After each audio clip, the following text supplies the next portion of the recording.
Welcome to Backstage with Richard Ridge. My guest has just permanently stepped into the role of Ike Turner in the smash hit musical Tina, the Tina Turner musical. You know him from such Broadway shows as Kinky Boots and King Kong Alive on Broadway. Please say hello to Nick Rashad Burroughs. Hello, everybody. Oh my God. Now I'm going to ask you first, how are you, my friend, and where are you? I'm doing good. I am at my apartment in New York City. I just dealt with some New York apartment lifestyles, locked out of my apartment before I got here. But now I'm in here and I have a smile on my face and I'm ready to talk. Okay, have you been able to put the past 2 years and so into some kind of perspective? Yes. And for me, that perspective is I really worked really hard. I fell in love with this thing called Broadway and I committed to it. And I am living proof that after that, you can really live in your dreams because that's where I am right now. I'm an original Broadway cast member at Tina. And so being a part of that family, we've built so much. I mean, they became my quarantine bubble during the pandemic. And now to step into the lead role of Ike Turner with that company, I'm in a good place. I'm really happy to be there. Okay, like I said, you just said you stepped permanently into the role of Ike Turner in this smash hit musical. How excited are you? I'm so excited. It's a dream come true. I mean, it is. I've always wanted to do something like this, to play a leading man on Broadway. It's been a dream. Okay, so how do you view Ike? Because, I'm a huge Tina fan. I got some Tina stuff behind me over here. I've seen Tina Turner in concert since the Roxy. We When love. she did Private Dancer, my husband and I used to go to Atlantic City to see her at Caesar's Palace in the Bob Mackey's doing the Private Dancer show and everything else when it all kicked back up again. So it's like Ike to me was always the villain in the story. How do Mhm. you view Ike Turner? Well, in our story Yeah, at Tina on Broadway, what we do is, yes, people know about the villain that he was and the terrible, unexcusable things that yeah. he has done. But in our story, we really tell you how he became that monster, what the world did to him to make him become that, how he felt. So, and it's my job as an actor to find the journey of like, yes, that is a bad man. Now I have to go to the other side of what made this man go there, what made him become such a terror to the one person that he loved so much. And so in our show we like, luckily I get the chance to tell that story of why he became that way, but still unexcusable what he did. But he's definitely a villain, but in our production you understand what obstacles were put on him and how he failed to get them without help. It's a story of mental health, honestly. And but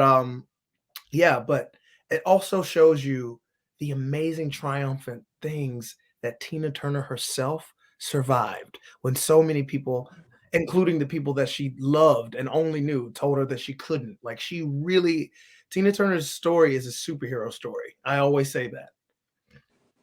So I was going to ask you, so the first night when you were told you're now the permanent Ike Turner, talk about that first performance, because I'm sure we'll talk about going on before, but Mhm. that first magical performance, how magical was that for you that first night where this role is mine? It's something about knowing that when I was living in Alabama and I was playing sports, I ran track, football, boxing, and I sang in church. That was my only time to perform, because was singing in church.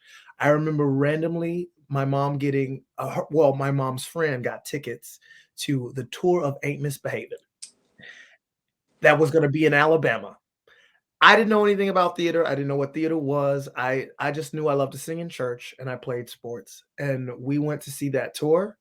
And it was the first time I saw people that looked just like me, glamorous, performing, an audience full of people loving them. And I was like, what is that? What is that? And from that day on, I discovered what theater was and became obsessed. And ever since then, I changed my career path and I was like, I don't want a scholarship for sports. I want a scholarship for theater. And in that, I focused on theater so much. And so when it got to that performance on the night, like, I remembered that day that I was the little kid watching someone that looked just like me on stage. And right before I took my final bow as Ike, I had a whole overwhelming experience of like distinctly remembering that version of myself, seeing representation, and now I'm going to step out there and be that representation for someone else. And I'm still on cloud nine from that feeling. It's we finished the first week last week, and I just it's a dream come true. Because you were covering the role before, right? Yes. Did you went on sometimes too, right? Yes, you know what's funny? I went on about four times, Yeah. and right before the pandemic, I was scheduled to do a week of shows because Daniel J. Watts was going on vacation, who is amazing. We love him and we speak Oh his yeah. name. What a great man. He was going on vacation, and I was like, oh my God, my mom's gonna come see the show. I'm gonna get my sister's gonna come. I had all these plane tickets for family to come, getting to be excited about getting to be on stage with Adrian Warren for a week. And that is when the pandemic hit. It was, oh, I was so mad. And I just thought, I was like, oh, well, there goes my chance with the role. So now getting to have it be a part of my job to do every day, it's a full circle moment that I prayed for, and it's here. See, I didn't realize you were going to go on for like a whole week. Yeah. I was like, what? This is the most discouraging thing ever. But it really worked out. But theater people are resilient. Creative people are resilient, which you are. What was it like going back to the theater and like going back into your dressing room for the first time at the Fontaine? Oh my God. Well, we were all big babies about it because we were like, we really do love each other over there. We really do. It's a family vibe first in that building. And so it was one of those moments, when you go in and you think you're gonna have a big reaction, but instead it's like everybody looks at each other and they're like it's like that like moment of like, Yeah. we're really back. Like, so it was very special. And because of the pandemic, a lot of like, and we just happened to luckily live in the same area. We got closer during the pandemic. So now coming back to work since Broadway has been back, uh I mean, for me personally, it's so much fun to go into work like that. I love what I do, but it's rare to have a family and a cast family that can be as strong as this one is for me. So it's been nice. It really has. It must be so great. I mean, everyone's looking at it differently now. They're like, I never take anything for granted anymore. Everybody tells me, like, I Mm. love walking through the stage door and taking the pencil to pen and signing in at half hour, a ritual that so many people just dream of. Hmm. We were cheated out of that for a long time, so I'm grateful to have it. And being back in rehearsal, like being back with people, like your family, that must have felt so like rewarding and like crazy all at the same time. You're like, oh my God, we've missed this contact. And now you're back in the room saying, run the show. Let's run the first act. Let's run the second act. Absolutely, because we're all artists, we're all weirdos. This is what we do. This is how we play. This is what we were born to do. So getting to come back and do that together, it really is. It's life changing in a way that nobody has experienced before. I mean, we Yeah. are the guinea pigs of this feeling. Okay, so the opening night, the original opening night of Tina on Broadway was so exciting. I mean, for us as journalists and everything else. I mean, I've been covering this for almost 30 years now, and I've done all these openings, and they're all very exciting for me. But I was like, wow, it's like Tina's going to be here, and it was just electrifying that carpet. I mean, how magical. I love to use that word because that's what theater is, and that's what these nights are. They're magical moments in your life that only happen once. What do you remember about opening night? It's what I remember specifically is I know this is random, but I played "Do I Do" by Stevie Wonder every like on repeat that entire day because it's just one of those feel good songs. And there's a video on my story from the day of it where I just couldn't stop listening to it. It just made me so happy. And it was just one of those things I was just like, okay, Oprah Winfrey is going to be in the audience. Tina Turner is going to be in the audience. Countless giant titans are going to be in the audience. You are an original Broadway cast member with people that you love. Like, I I will never forget that feeling. And I was right. The audience, when we have an audience at Tina, they roar like crazy. People really champion for Tina Turner. People really do. And so that I'll never forget the sound, the dramatic loudness of that opening night, and how magical it was, like you said. And when I did my debut as Ike Turner, I did the same thing. I listened to "Do I Do" by Stevie Wonder on repeat the entire day, and it's like become like a special song to me that with that show. Because you had her on stage at the end. I mean, We had her on did you stage. eye her? Did you eye her at any point during the show when you were doing one of your moves? Oh yeah. Oh, I caught absolutely. Tina's eye. Yeah, we saw in the audience being like, "You see Tina? You see Tina?" We'll try not to look at her, but she's right there. Like, it was like that, and then we took a picture of her. Yeah. We were on Oprah's Instagram. Oh, it was an amazing day. It was an amazing day. All right, we have to go back to the audience because I've seen the show numerous times. Like you said, there is something about the audience that goes to see Tina, the Tina Turner musical. There's so much love in the room. Yeah. There's so much like, oh my gosh, they're just rooting for Tina. And it's like everyone is on their feet by the end of that show. I mean, everyone's moving in their seats anyway during the whole entire show. And I love the audiences that like, you go, girl. Like, I love these audiences like, you stand up for yourself, Tina. It's wild. Because they feel like they're on that journey with her. Yeah. A lot of people go through what Tina Turner went through quietly and secretly. A lot of people go through that. So when they can see a vehicle that shows someone like Tina Turner, and you're like, oh, I can relate to Tina Turner, the superhero that is Tina Turner. I went through that same thing. We get countless letters and DMs about people saying how the show saved them, and how like it is a feel good thing, but like it's a feel good thing because it's human, and it's taking something that was painful and using it as medicine. And the way when she comes out at the end and she does that concert after all that she survived, after how loyal she's been to so many people, and just praying that it would like go on to her. And when it finally she gets her moment, the audience goes nuts, and I get it.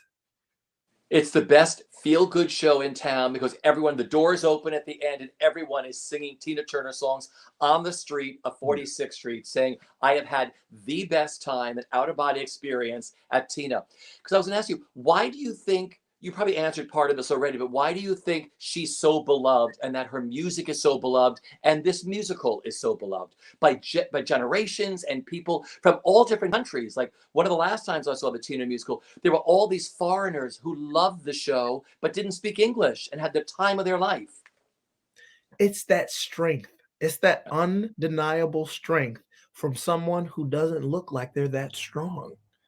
From surviving someone like her mother, who was one of the things that when we're rehearsing the show that our director likes to tell us is that every character that Tina Turner has to deal with has to be a huge titan. They are all some type of hero, and that she has to overcome and like learn from. Like for her to get that audience reaction that she gets at the end when she's so powerful, she survived all of this, is that she has to go through the biggest and baddest of people to get there. Not bad. Well, they all meant well, but like she really was a little girl from Nutbush, came from nothing. Literally, it's unbelievable what she came from and did. So like when you see all these titans that she like had to like adjust and escape from and then become her own person, it's been great to do. Yeah. And then there's the music. Then there's the music. There's the countless hits that she has over the years with Ike and with Ike, and countless hits with her and Ike, then countless hits of her on herself. I mean, this woman is on the Rock and Roll Hall of Fame twice. So the music alone, you're just in for a treat. If you know anything about the story or not, you're in for a treat with her music. Because everybody wishes they had one hit song. She has like 40 hit songs. Yeah. All on the same. Every album has Yeah. one hit song after another. That very rarely happens.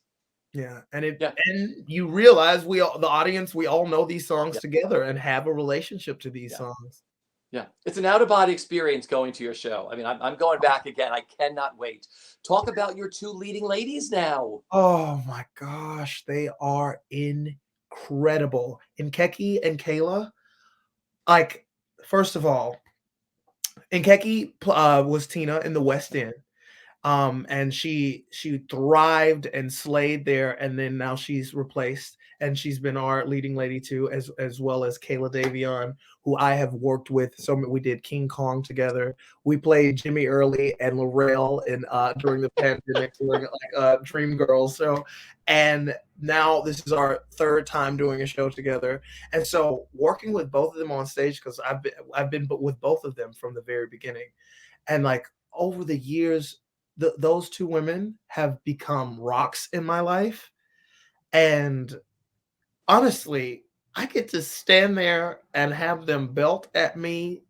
And I'm the luckiest person I really mean that. Like these people, these two are incredible. And I just get to sit there and watch them be stars every day. I love it. Now, Broadway debuts are really important. They only happen once. Yours was in Kinky Boots. What do you remember about your Broadway debut? Oh, wow. Wow. I remember not being able to believe it. I distinctly remember that. I graduated from University of Alabama, and straight out of school, I was during my senior year of college, I was auditioning for Kinky Boots, and about while I was got my first call back while I was in my math class, and they were like, "We need you here tomorrow," and I had to leave my class and get a flight that night to get there. And so it was like 7 callbacks of me flying back and forth from Alabama to New York to audition for Kinky Boots and for the tour. And when I got the Broadway production, they were like, "Hey, we know you auditioned for the tour, but we want you to be in the Broadway production understudying Billy Porter. You start rehearsals next week." And I was like, okay." And so I moved from Alabama to New York. So it really was all unbelievable to me. Still, like when they tell this story, I'm still like, wow, that really happened in my life. Like I can't. And so that first day, it was amazing. And I have to say this because it means so much to me. Billy was so kind to me during that process, and I was just, I was green. I didn't know what I was doing. I was 21 years old, understudying a titan like Billy Porter, doing Kinky Boots, and he took me out to dinner that following week and just gave me advice on being a black leading man in this business, and it was one of the most beautiful conversations I've ever had, and I cherish him every day for that. I love it. Goodbye, math. Goodbye, University of Alabama. I'm going to I'm Broadway. going to Broadway. That's what it was.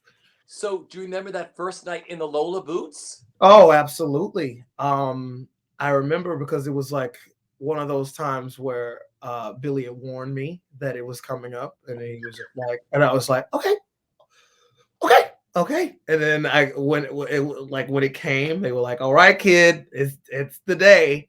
I had so much support. I'm talking about I had all of my friends. Like I had a friend fly from Alabama, like what she found out the day before and came all the way. She was in my bed. Like when I got home that night, she was in my bed, like and shocked me. And I was like, oh, like I felt a wave of support like I've never felt before. And it's really full circle to say my first night, it was that same feeling, but as Ike Turner, but it Yeah. was like the time I'm taking over for the role. So it was really special. Was it all surreal? Like, did you like start the show and then you're taking your bow and you're like, I have no idea what the rest of the show is like? Wait, say that. Oh yeah, yeah. It's that. It's when it's that big like that. You have to just trust that you've done your rehearsal, that you're going to hit your mark because it's so much feeling Yeah. that it's a blur. It's a blur. Both times have been a blur. Yeah. How many times did you go on as Lola? Do you remember about how many times you went on? I was on for Lola about. I was there for 2 years, and I think I Yeah. went about 14 times. Yeah. Yeah. Well, I was there for one of them, just so you know. Wait, really? I love when understudies or standbys go on. Yeah, I have friends that tell me like, so and so's going on tonight. I'm like, oh, I live 2 blocks away. I'm going to go see Kinky Boots. I'm going to go see this. Oh, I love that. I didn't see your first times you were on, but I saw you later in the run. You were phenomenal. Thank I you. wish I was there for your first one, but I was there for a later one. But that's got to be so magical, like looking at yourself in the mirror before you walk on and be like, I'm going on tonight. I'm going to be Lola. It's crazy. It was a dream come true. Like, what a dynamic role. Like, that's the role of a lifetime. Yeah, So I totally. was so honored. Okay, and then King Kong. I loved King Kong. I thought it was a fabulous night of theater. I had the best Hardest time at show I've King ever Kong. done. What's that? Hardest show I've ever done. Was an amazing cast full of very talented people that had to do insane things. So yeah. I mean, it was a huge show. I mean, Huge. when they got on that ship, and that ship to me, when that thing starts to go up in the beginning, I was like, I just loved everything about it. And I I thought, remember thinking, I was like, oh wow, this actually is the hardest thing I've ever done. Who told them that I could do this? Like, yeah. I was like, but What was your audition like for that? I replaced the incredible James T. Lane. So already a little stressful because if you know him, he is Yeah. one of the best dancers ever. He had just left to do Kiss Me Kate, Too Darn Hot, and he was amazing in that show. And so the show had only been open for a month, and I was the first replacement. And I remember seeing the show and being like, I'm like, okay, I have no idea what this is gonna be. I know there's puppeteer stuff. I've never done a puppet thing. I don't know. So I was just like curious, but when I booked it, my audition wasn't that tough. Yes. Actually, my dance audition was not that tough. So when I watched it, I was like, oh, I can handle this. And I watched, and it was like I mean, that cast first of all, and that cast won Best Ensemble for the Cheetah Rivera Award for Best Ensemble. Proud of them. Shout out to my King Kong cast. I love you guys. But And the Outer Critics Circle, we gave you an award. yes. I was there that afternoon. I presented it on stage with all of the Right. Like, so like, I just felt like when I was watching, I was just like, these are some of the most talented people I've ever seen. Why aren't we talking about that? Like, but and so when I did it, I remember having a pep talk in the mirror where I was like, okay, you haven't danced this hard since like college, but what are you gonna do? Can't quit. So you got to step up to it. And I remember that being when people asked me what was one of the biggest challenges of my life, it was King Kong. Yeah. That taught me that I could dance in an advanced way that I wasn't even sure was possible. And I loved that company. So I love that because I got to the theater a half hour before the show came down. I was backstage. It's so scary because all you hear are all these, you hear these voices, and it's dark and people running everywhere. And I'm like, it's just as scary backstage. I mean, with the show as it was watching it from the audience. Yeah, it's intense, and it takes a cast of fearless people. It really does. Because I watched Joel run up and down the stairs and enter and exit, and then like, Richie, just stay over here. No one will run into you here. But I was like, I hear these roars. I'm like, oh my God. It was really great. I loved the big puppet. I thought the King Kong was fabulous. Yes. It won a Tony Award, the puppet. That's right. Why not? Tony Award. And Why it deserved it. I mean, the work that they did with that puppeteering is amazing. Yeah. Okay, now speaking of awards, you are a Broadway World Award winner for playing the role of Judas in Jesus Christ Superstar. Yeah. How wonderful is it doing that show? Oh, that has been a dream show of mine ever since I discovered what musical theater was. That was one of the other shows that I would say that representation meant so much to me. And I was like, just knowing that Ben Vereen, there's a picture of Ben Vereen in everything that's in my room, in my dressing room. And like knowing that he did that, and Cole Anderson, and like just those people, I was like, oh, I just want to be like you guys. And so I remember like being obsessed with that soundtrack. And when I finally got the chance to play that part, it's a dream come true. It's fabulous musical numbers, like Up in One, and you just go for it. Yeah, and Judas gets all those awesome numbers. He just gets to come out there and just rock out. It's like, it's too fun. I love that show. Now we have to talk about your new EP, which is called Groove Machine. What Yeah. can you tell us? So I have been writing music my whole life, but I just always kept that to myself. That was a little thing that I kept to myself. Me and my dad used to Yeah. write music together growing up. And over the pandemic, I just got to a place where I was just like, I don't want to keep this to myself anymore. This is the creative thing that has been keeping me alive during this time. And so I worked with Todrick Hall in his album Forbidden, and he asked me to be on his song. So I sing one of his songs, Ordinary Day, in his pop album. And it went in that, and then we did a music video for it. It went really well. And I made an awesome connection with them. And then during the pandemic, I was just like, hey, Todrick, I wrote this awesome song. Remember when we worked with those music producers? Like, do you think that could work with them on this? And he was like, say less, absolutely. And he like gave me that connection. And from that, we did one song and then we just made another and made another. And we made the entire EP. And I have a live show coming up February 7th of the EP with all my 5 songs that I wrote and all the songs that inspired the album. Where's the show going to be? It's going to be at the Cutting Room, NYC, 7 p.m. I mean, 8 p.m. No. February 7th. That is great. It's a great album, just so you know. I still call them albums. I know they're EPs, but I still call it's an album to me, but it's technically an EP. So I don't. But I like the word album. So, but it's your album. My album. You worked this hard for it. You know, yeah. It's your album. You know, you talked about Ben Vereen was an inspiration for you. Was he one of your biggest inspirations growing up? Yes, Ben Vereen, James Brown. Honestly, not to be sappy, my dad is a giant inspiration. He's an amazing singer before he passed, but he was an amazing singer. And there's a lot of videos of me growing up just trying to imitate him. So, and he also loved James Brown as well. And James Brown has always been a huge one. And then when I got into theater, people like Billy Porter, like changed my life. That was when I was seeing representation that I was like, I'm the closest to. So I would say there's a lot of inspirations that I have, but what naturally comes to my head, I can't not say James Brown. He means the world to me. Billy Porter and Ben Vereen. I love it. Would you just mention that the theater is one of the safest places to be right now for anybody going anywhere? Would you mention that? Theater is healing, and theater is what we've been wanting for all this time. And so Broadway is back, and Broadway is open, and we have gone through all the trenches to make sure that it's back.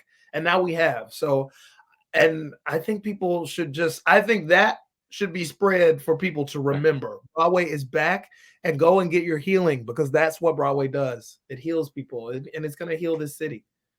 I love it. My final question is, if you could sum up the best part of the experience of being a part of Tina, the Tina Turner musical, what is it for you, Nick? Honestly, not to be lame and sappy, but to be a part of Tina Turner's legacy in any way, shape, form at all is the best thing I could ever ask for. We're talking about Tina Turner. Yeah. So. Well, listen, I thank you for dropping by. Like I said, I've seen you do like Lola in Kinky Boots. I saw you in King Kong. I'm coming to see you as Ike Turner, so I cannot wait for this. But again, everybody go to the theater, see Nick play Ike Turner and Tina Turner, the musical, for a fabulous night, or see any show in New York. It's the safest place to be. And Nick, thanks so much for dropping by Broadway World today. Thanks so much for having me. This was awesome. Good to see you as always. Good to see you.